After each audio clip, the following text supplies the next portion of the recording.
c'était intéressant de vous avoir, parce que là, c'est une enquête sérieuse que vous avez menée, donc, et on veut savoir les premiers enseignements. Or, dans les premiers enseignements, là, c'est terrible, c'est vrai ou faux arrêt de maladie.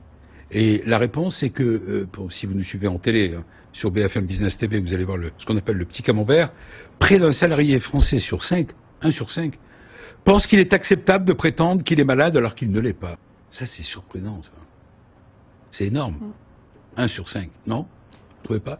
Ah oui, c'est énorme. Ça tient à quoi? Vous n'avez pas essayé de... Comment vous l'analysez? Déjà, tout d'abord, il faut s'en préoccuper.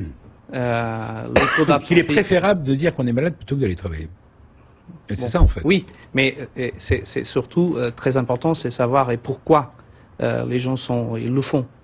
Et donc, le taux d'absentéisme en étant une mesure générale de satisfaction des salariés, de niveau d'engagement du personnel, je pense que ça démontre une certaine désengagement, ça démontre un manque de fierté d'appartenance qu'il faut vraiment s'en préoccuper. Il faut aller aux racines sur les causes quand ça arrive.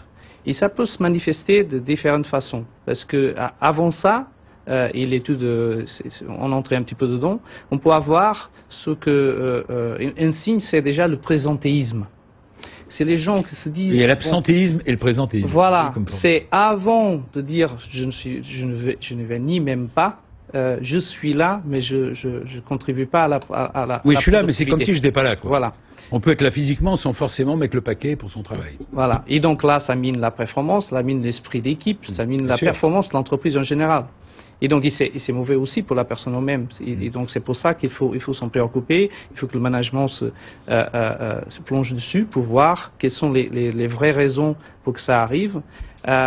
Pourquoi, et bien sûr que ça arrive, et là encore une fois dans l'étude, c'est sur les activités où sont plus pénibles, mais quand même des entreprises technologiques, de services commencent à être dedans, et donc il faut commencer à penser pourquoi.